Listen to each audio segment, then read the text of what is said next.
Tax time is right around the corner, which means for most people, they're starting to think, should I do my tax return myself or should I use an accountant? Today, I'm going to give you an accountant's perspective on this. And no, this isn't just going to be me saying definitely use an accountant. Some of my answers might surprise you. Anyway, I hope you enjoy.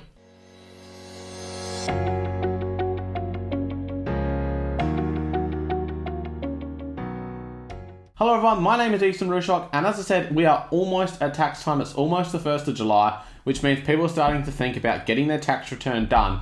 And when you start to think that, you start to go, okay, should I go on to the MyGov system and try and do my own return, or should I go use a tax agent? So I want to give you my opinion on this from an accountant's view. So I want to talk about who should do their own returns, because there's definitely some people that definitely just do your own return. You don't need to use a tax agent. And then I'll give you my opinion on those that maybe shouldn't and probably should seek the advice of a tax agent. But I also talk about how that actually might put you in a better position in the long term anyway. So the first thing in making this decision is establishing what you're going to need to do. What's involved in your return? Because obviously if you can't establish what's even involved, then you probably shouldn't be doing your own return.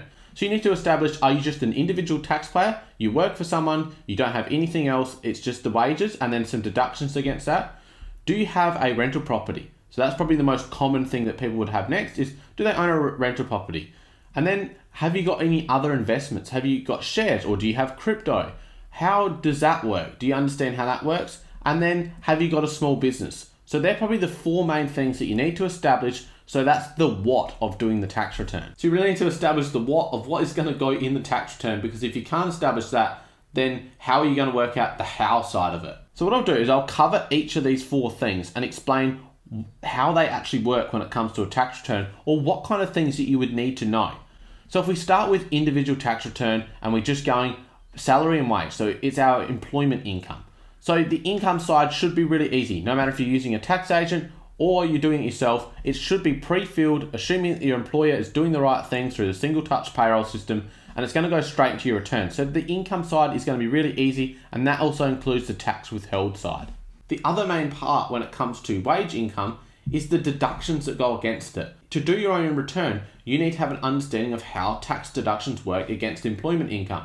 So you need to have an understanding of, can I claim for my car? Can I claim for my phone? Is this particular expense deductible or not? So if you have an understanding of all those things, then that would give you the indication that maybe you can do your own return, because your income side is sorted and you know, have a good thorough knowledge of how tax works and how the deductions will work on that income. Now, obviously this is the main area and I'm going to get into more detail, so stick around because I'm going to talk about how many deductions you would need that the accountant finds that you weren't aware of to put you in a better position money-wise. Now, for those that are trying to do their own deductions, the ATO website is really helpful. There's some really good information on there. But the other thing I will keep in mind is that when the ATO do an audit on a tax return, they are very harsh on it. They're going to go down and go to the bottom of the law and go yes or no. They're not going to go, oh, look, we'll let you off on this one. They are going to be harsh and disallow deductions that aren't deductible. So make sure you get this part right. And then so the second thing I want to talk about was rental properties. So you need to have an understanding of what is deductible for a rental property. But I would say the biggest thing that you need to have knowledge about for rental properties is depreciation. So having an understanding about depreciable expenses and how they work and how they differ from other expenses. So when you actually do the return, the ATO software or the tax agent software will have something in there to actually calculate the depreciation. But you need to have an understanding of what items are depreciable and then what rates they apply. And this is probably the most difficult with things with rental properties.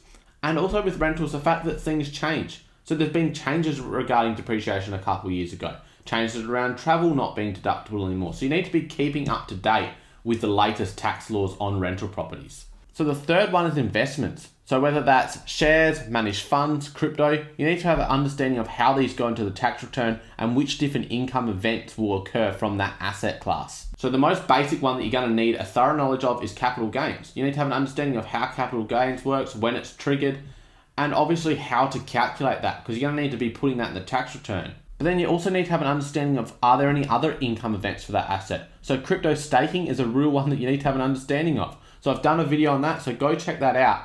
Because again, that's going to have multiple events of income that need to be declared in your tax return for one asset class. So having an understanding how that works is really important if you're going to do your own tax return. And then the fourth one is small business. So if you're running a small business, then obviously that's going to need to go in the tax return. This one's a little bit harder to talk about the specifics because obviously each business is going to be different. But you need to have an understanding of how that works for your business if you're going to do your own return. So quite often people that have small businesses, that's where they definitely will seek out the advice of an accountant, of a tax agent, because it is more complex.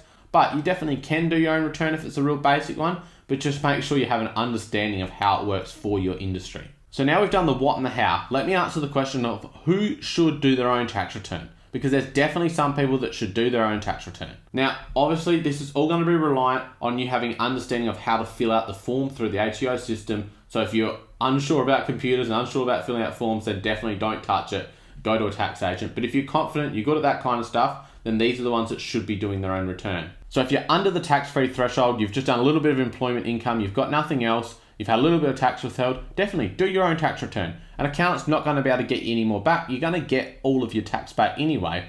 So literally fill out the form, go through the prompts, and you will get that tax back if you're eligible for it. So I definitely think if you're under the tax-free threshold, there's no issues with you doing your own return. The second person I think should do their own return is if you've got more employment income, so you're over the tax-free threshold, but you've got no deductions or you've got very minimal deductions, then you might as well do your own return. Again, accountant can't claim things that aren't claimable. They can only claim what is actually deductible. So if there's nothing that you pay for work, there won't be issues with you doing your own return. Now the biggest one for this, and it's what I'm going to talk about next, is but what if there are deductions you're eligible for and you're not aware of them and you miss out on legitimate claims? That definitely could affect your return, and therefore it might be better to go to a tax agent. So what I'm going to do here is compare tax agent fees versus extra deductions claimed that are legitimate that you weren't aware of, and how much you would need to put yourself in a position where you've more than covered the fee with your tax refund. So what we'll do is we'll use an average tax rate of 34.5 cents,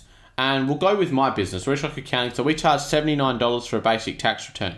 So if we take that and the average tax rate, we need about $230 in deductions to cover that fee. So if I can come up with $230 of deductions that you weren't aware of, you're already going to be in a better financial position just through the refund that you've got extra, and you also haven't had to bother with the return. You've saved yourself some time. Now, obviously tax return fees can vary. So let's say look at a tax return fee of $150. In that situation, we need about $435 of deductions to cover the fee. So we are getting up there. But still, if there was something that you didn't know you could claim, for example, motor vehicle expenses, then that could quickly add up and quickly put you in a better position. Now, the thing is, it's not all about this. What frustrates me is that the refund isn't an indication of the accountant doing a good job for you. So just because I've got someone more back than last year doesn't mean I've done a better job than the previous accountant.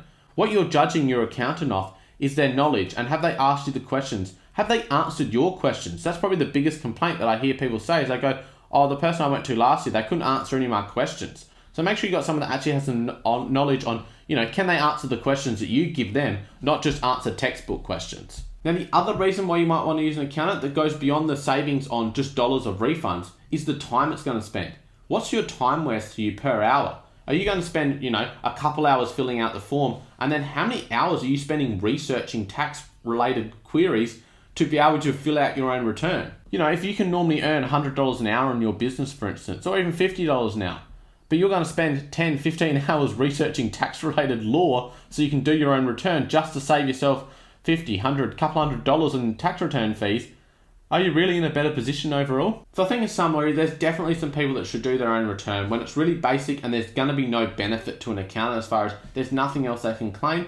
But at the same time, if you're unsure on doing it and you're not sure if you filled it out right, pay the fee, get the return done, and that way it gives you the peace of mind it's done correctly. Now, one thing I will touch on is just because you've gone through an accountant, it doesn't mean that you can't be audited. So definitely you can be audited if you've gone through an accountant, and if things have been done wrong, you will be picked up on it. They don't care that that's done by a tax agent. If it's wrong, you will get picked up on it. So obviously you're hoping that your accountant is going to go, no, that's not deductible, we can't put that in the return, and then make sure that when you do get an audit, you've got the confidence that it has been done correctly. Now, obviously, before I finish this video, I need to do a bit of a plug on Rooshlock Accounting. So we're just before tax time here. And if you do need a tax return done, we've still got plenty of capacity to do the returns. $79 for a basic return. We've got the rest of our pricing structure on rental properties and stuff on our website. It would really mean a lot to me if I've given you any value through the last 9 months of this YouTube channel. If it's giving you any value and you feel like you need help with the tax return, make sure you get in contact with us and I'd love to help you. I'd love to meet some of you, whether it's online or whether it's in person, and just go through your tax and actually provide some more value to you. Thanks for watching. If you haven't hit like, haven't hit subscribe, make sure you hit those buttons. That really helps me grow this channel. I appreciate your support, and I'll see you again on the next video.